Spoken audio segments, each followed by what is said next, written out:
Bring it all now to Dan Perry. There's pretty close to consensus in a normally quite divided country that after October 7th, Hamas must be removed at almost any cost. He projects something of an antithesis to Netanyahu. He projects a deliberateness and a very deep decency and a version of decorum. He's not a flashy speaker the way Netanyahu is, and that has helped Netanyahu in his career. But now I fear that Netanyahu's rhetorical skills attach more to scheming and machination than to anything else. And Israelis may be looking for someone who's very down to earth. We just need to summon up the rare consensus in the world, including Lebanon, and I believe also including the Arab League, that Hezbollah has to go. Now, I have to think the combined brilliance of all of humanity should be able to fix this problem, even though the Lebanese government itself might not be able to. But it could also be a return to the blockade, this time with the entire world on side, because Iran, in its insistence on a blackmail toll, will have declared economic war on the entire planet. And if you invite war, sometimes you may get it. You must understand that these are crimes. They are grabbing hilltops, and you compare this to the Zionist effort to buy land and to build a democratic country that will be a light unto the nations. I absolutely compare it. Well, I can't. These people should be recognized by the Knesset. These people are doing it through violence, Malcolm. The extremists who are doing this, they are terrorists. And the government's refusal to take any action against them is part of the reputational damage that Israel has absorbed. This idea in the region, which sadly has been acquiesced to by most of the Arab countries, I think in a way that was weak, that these militias are okay, and that Hamas is okay, is a losing proposition that has undermined the Palestinian national cause for decades now. And if it turns out that at the end of this devastating war, at the very least, these militias operating outside the jurisdiction of the Palestinian Authority are finally mercifully gone and they free the Palestinian people of their curse, I think that will help Israel take the risks that it must take. Dan, thank you so much for joining us. Dan Perry joining us for the time being. We'll be hearing more from him, no doubt. What are the chances of a diplomatic agreement between Israel and Saudi Arabia? Depends on the time frame. Right now, basically none. Iran, which is perhaps the gold medalist on the planet at playing games, is playing games. And there's a real strategic decision what to do right now. A big decision coming up in Israel, and I think there will be some expectation that the West back him up. You know, Dan Perry pointed out there's some big decisions to be made. Look, Dan Perry is one of the best journalists vis-a-vis the Middle East in the world, was a longtime AP bureau chief for the Middle East, ran operations when I was there as a correspondent. I'll leave that assessment to him. 93% of the Jewish Israelis support this war. This is a North Korean figure. In no democracy in the world you get such figures about any question. On Netanyahu himself, I mean, you could say this has been a central goal of his entire political career, the longest serving Israeli prime minister in history, and he doesn't want to lose an extraordinary opportunity that he now has to destroy Iran. To destroy Iran's Islamic Republic, which many people around the world and many Iranian diaspora leaders that I speak to regularly think is a favor to the Iranians. Netanyahu's in an odd position here where he might just potentially be right in the view of most Israelis. He's not accustomed to that.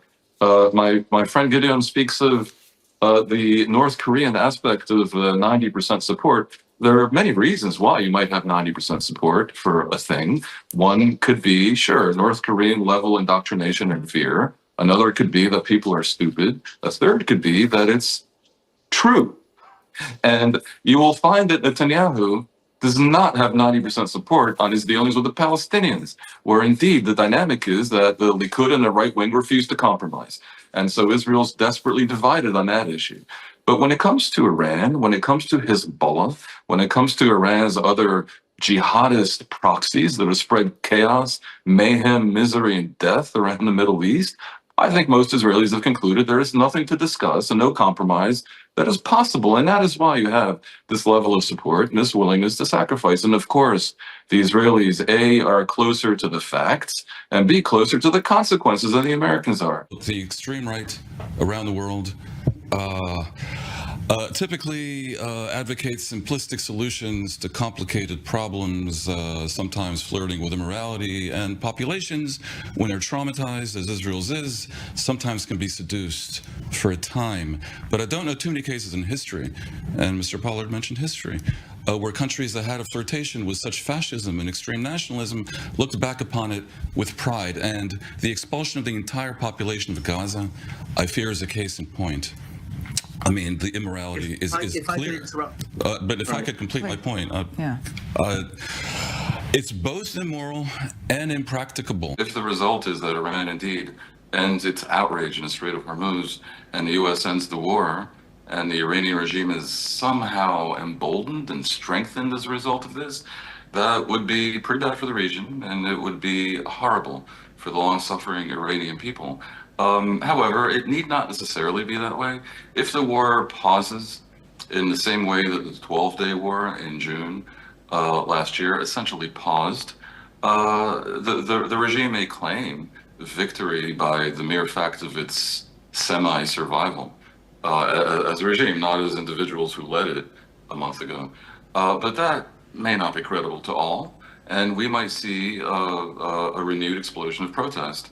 And this time, it might be possible to hope that the result will not be simply a massacre, but a weakening and maybe even a collapse of the regime. In other words, at this time, the protest will be successful because basically, perhaps the men with guns will now refuse to shoot into the crowds. Pulling out of Gaza for Israel, allowing what remains of Hamas to be in charge in Gaza is something they will not do. And I don't think most of the Palestinians in Gaza want them to do that because most Palestinians in Gaza, and again, I've been there, want to be ruled by Hamas about as much as you do, Cyril, or most of the people in Saudi Arabia. So, by the way, one useful thing that could happen is for Qatar to actually use its leverage on Hamas and say that the time is done for your misadventure in Gaza. What's Qatar got to do with any of this? Hold on, please, let me finish. We will give you asylum in Qatar. We will do everything that can be done for the Palestinian people, and that would require equivalent pressure on the rather foolish government of Netanyahu to agree to the only possible day-after plan, which is to return some version of the Palestinian Authority to Gaza. Qatar could be very, very useful here, and just like you, as far as I know, they're not applying that pressure. Now, do they really want to continue to be the enablers of a terrorist group that is perpetuating the disaster that they began for the Palestinian people and for the entire region? So I would like to see a complete and total paradigm shift here. I'm saying we might want to elevate the discussion to something a bit more practical and I believe plausible. Because think about it. Who possibly wants Hamas to remain in power in Gaza? It's an absurdity. I don't think anyone in your studio wants that. I don't think the Palestinians want that. But there's so much pretending. And the time has come, I think, for a little truthfulness. Wouldn't you agree? I got to run. It's not that I don't want to listen to your points. It's just that that's the time we have for today, okay? All right. Thanks for having me on. No, absolutely. We'll have you on again. Thank you very much.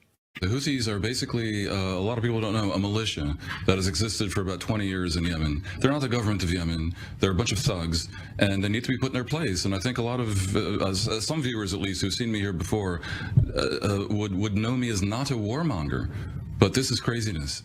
We're talking about a president who has eviscerated democracy in his own country, who massively oppresses the Kurds, who has all his political opposition, including judges and journalists and generals in jail, who has done enormous damage to Turkey itself, who occupies a swath of Syria, who just assisted Azerbaijan in committing the biggest ethnic cleansing since World War II upon the Armenians of Nagorno-Karabakh. And he has the temerity to compare Netanyahu to Hitler and Israel to the Nazis? I mean, good Lord. Much more than may be visible from a distance, the government of Israel is between a rock and a hard place. And I think if it were replaced reasonably soon by a centrist government, that might open the way for a lot of solutions that today seem impossible. But I caution, the Israelis' desire, any Israeli government's desire, to move Hamas aside from Gaza, disarm the group, and replace and bring instead a government that you could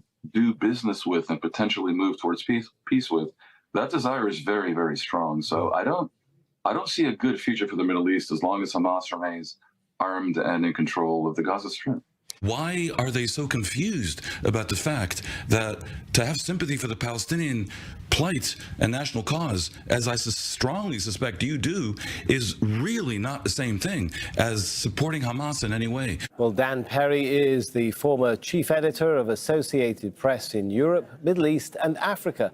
Now we're seeing at the ICJ the breadth, you could say, of global perspective and opinion that is very much opposed to the Israeli occupation. Are you seeing any sign that this has any impact on Israeli policymakers so far?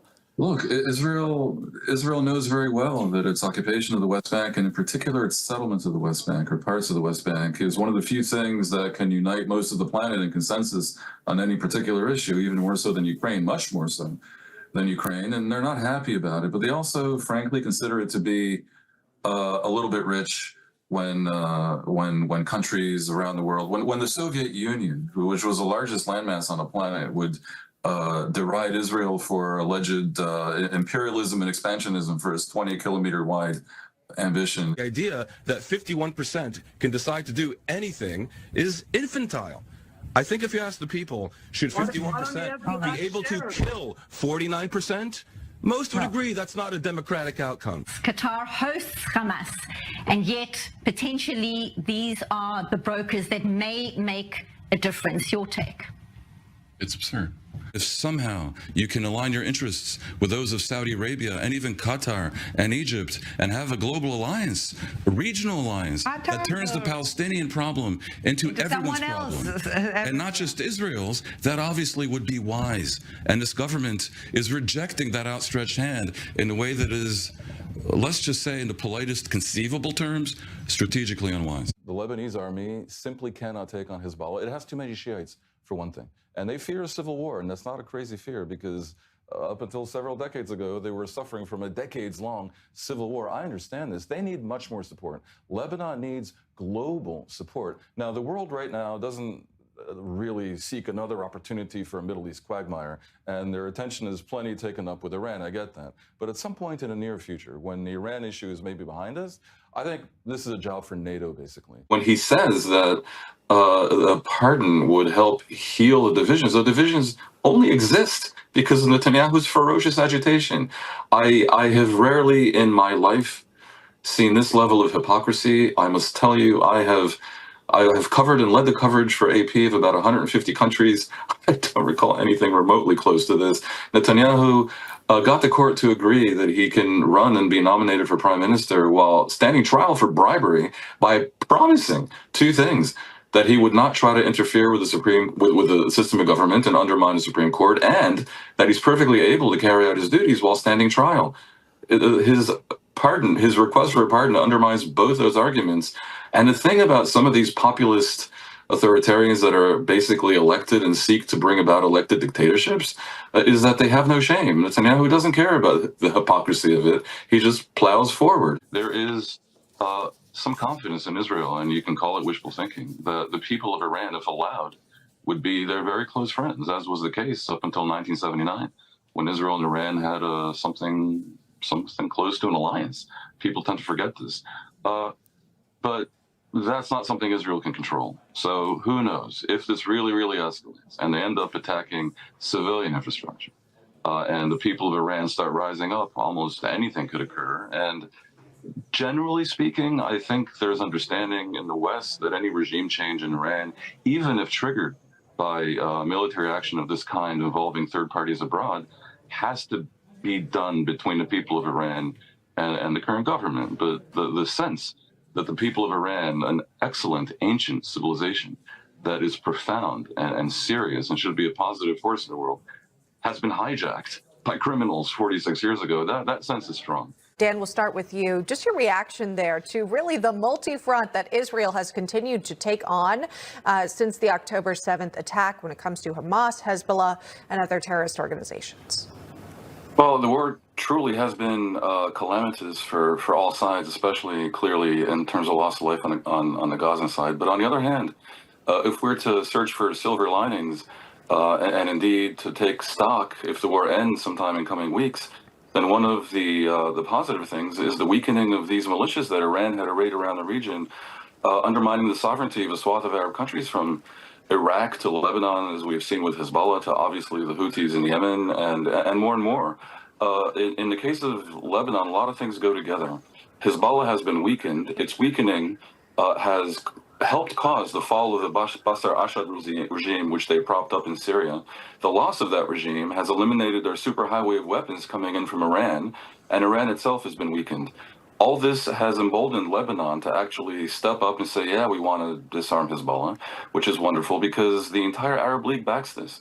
And this entire shift compelled the Arab League 2 months ago, and this is very important, to call on Hamas to disarm. That includes Qatar, their erstwhile backer and funder. So one of the positive outcomes of this war is the apparent delegitimization of this freakish a policy of Iran that which the Arabs acquiesced to, accepting militias all over the place, causing great damage. And if we go back to Hamas in the case of Israel, if Hamas is gone, Israel might again contemplate taking risks, for example, in territorial pullouts from the West Bank. Without Hamas gone, there's just no way it's going to happen, no matter how many countries recognize Palestine.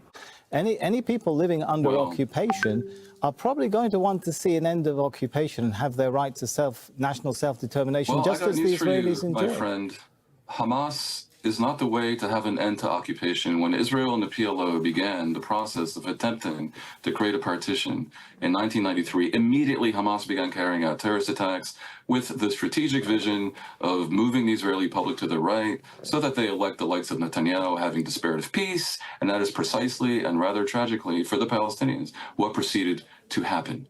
If the Palestinians want a state, they have to find a way to get rid of Hamas. Whatever Palestinian groups did right or wrong, though, do you recognize these are people who have a right to national self-determination? I suggest we step aside from these semantic discussions which miss the essence.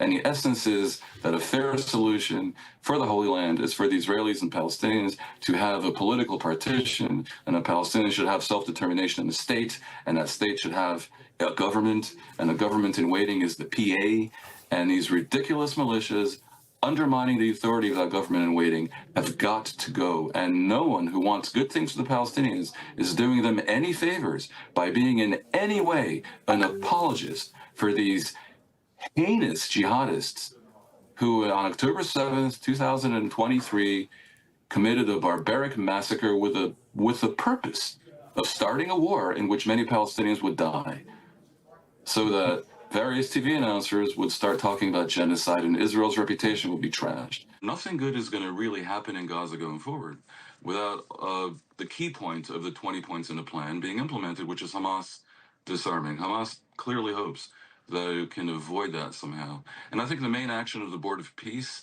the first action that it should do is to hold a massive public event and make very, very clear to Hamas and to the Palestinian people that reconstruction in Gaza is real and imminent, and there's tens of billions in escrow, essentially, and it's going to happen, but it's only going to happen if Hamas steps aside. I want to see polls showing 90% of Palestinians want this, because that would have an effect on Hamas. Why do you think that Israel deliberately targets journalists?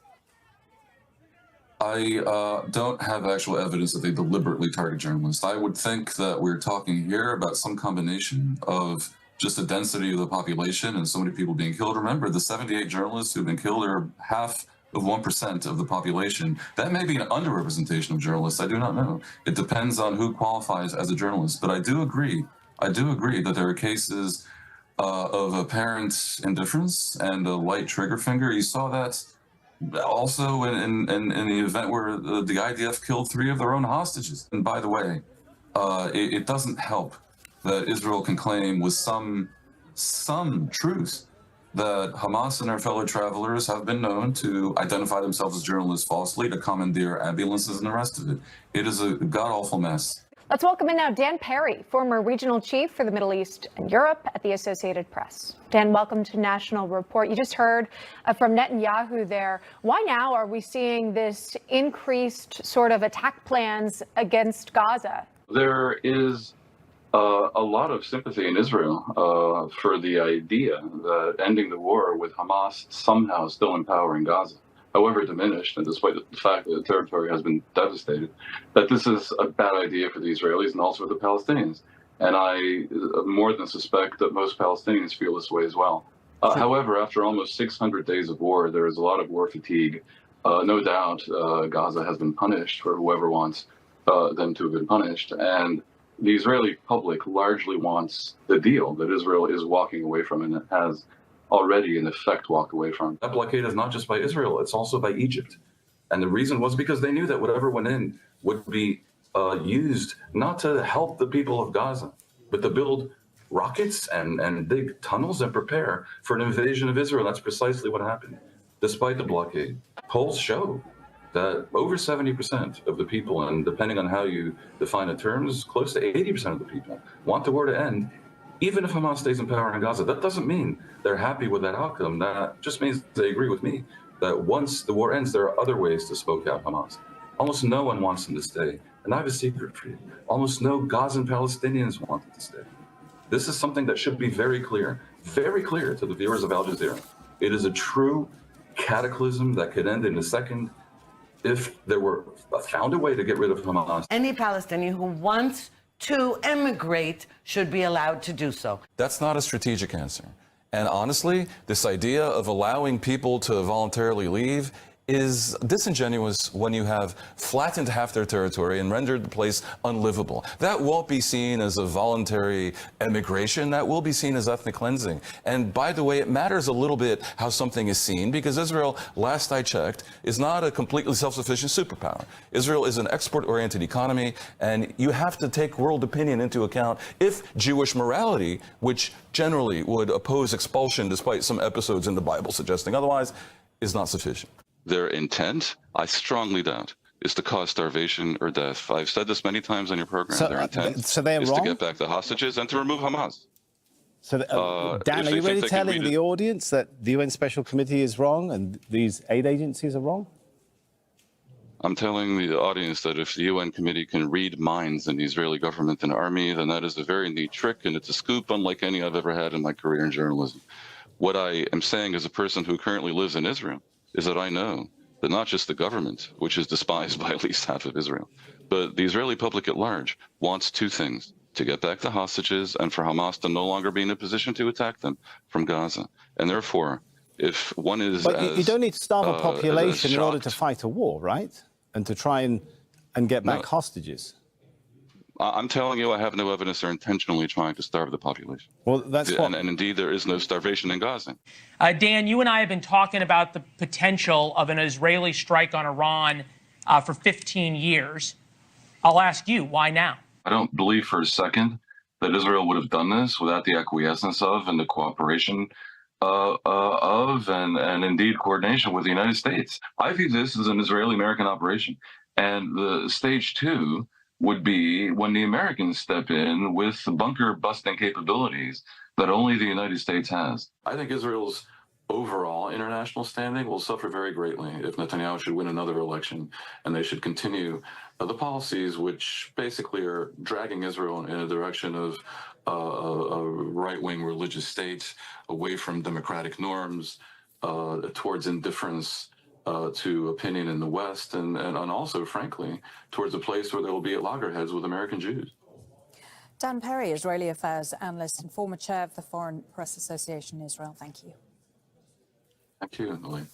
This government is rejecting that outstretched hand in a way that is, let's just say in the politest conceivable terms, strategically unwise. Anyone who thinks that Netanyahu is above such a calculation, as we've discussed before, Connell, doesn't really fully understand that we're talking here about one of modern history's spectacular cynics and master machinators. We always appreciate your point of view.